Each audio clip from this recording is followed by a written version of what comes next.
Сәлеметсіңдер ме оқушылар, сендер Укаш ата жөнінде естіген боларсыңдар.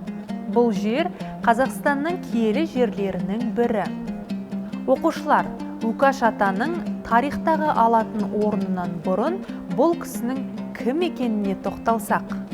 Ал енді аңыздарға сүйенсек, Укаш ата туралы халық арасында аңыз афсаналарда Мұхаммед пайғамбардың сақабасы, мұсылмандардың әскери қолбасшысы ретінде кеңінен таралған.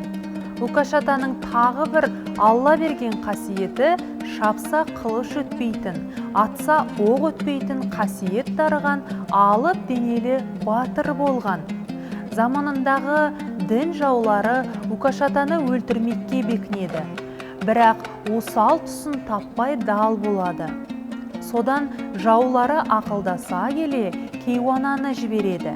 Кейуана Укаш атаның үйіне барып, менің баратын жерім жоқ, сенің үйіңде қызметші бола тұрайын деп аянышты кейіп танытады. Жасы келген ананың көңілін қимаған Укаш ата рұқсат беріп үйіне қалдырады. Әлгі кемпір қызметші болып жүріп, өзінің негізгі мақсатында ұмытпайды. Укаш ата әскери қолбасшы болғаннан соң үнемі жорықта жолда жүреді. Осы сәтті пайдаланып, әлгі кемпір Укаш атаның бәйбішесінің ниетін бұза бастайды. Қожайынның неше ай болды, әлі жоқ. Сыртта не істеп жүргенін кім біліпті? Не дегенмен ер адам ғой, басқа әйелі болуы мүмкін деген секілді кертартпа әңгімелерді алға тартып, бәйбішесінің ойын бұзады. Укаш ата кезекті сапардан оралған соң, бәйбішесінің көңіл күйі жоқтығын байқап, не болды, мазасызсың ғой дейді. Бәйбішесі де тіке басып, менен жасырып жүрген нендей құпияңыз бар, айта жүріңіз дейді. Укаш ата бәйбішесінің жанына шақырып, менің сенен жасырар ешқандай құпиям жоқ. Тек бір осал жерім бар. Мен таң намазын оқыған кезде бүкіл буындарым босап, әлсіз күйге түсемін. Менің кем түсім осы дейді. Осы сәтте үй сыртында әлгі Кейуана да мұны ести сала, сол түні қашып, жауға оқ өтпес, қылыш кеспес батырдың құпиясын ашып береді. Мұны білген дін жаулары Укашаның басын намаз оқып отырған жерінде шауып түсіреді.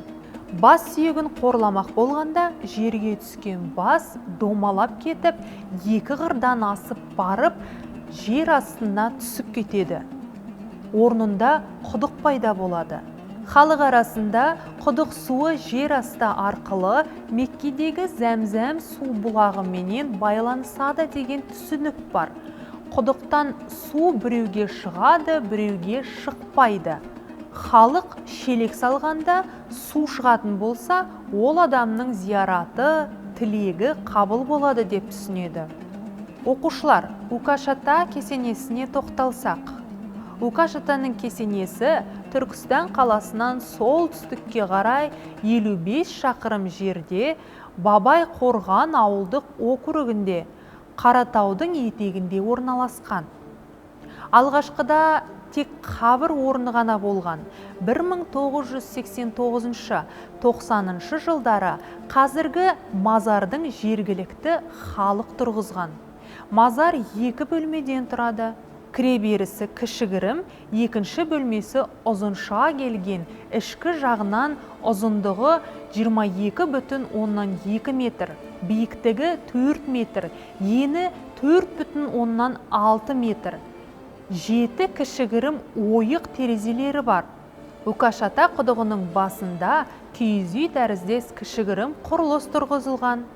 Оның диаметрі 4,5 метр, биіктігі 3,5 метр. Ал құдықтың тереңдігі 22-25 метрді құрайды. Оқушылар, мұндай қасиетті жерлерімізді білу, құрметтеу біз бен сіздің парызымыз. Осымен бүгінгі сабағымыз өз мәресіне жетті. Назарларыңызға рахмет. Есте сақтаңыздар, тарихи мәдени мұраны қорғау бәріміздің міндетіміз.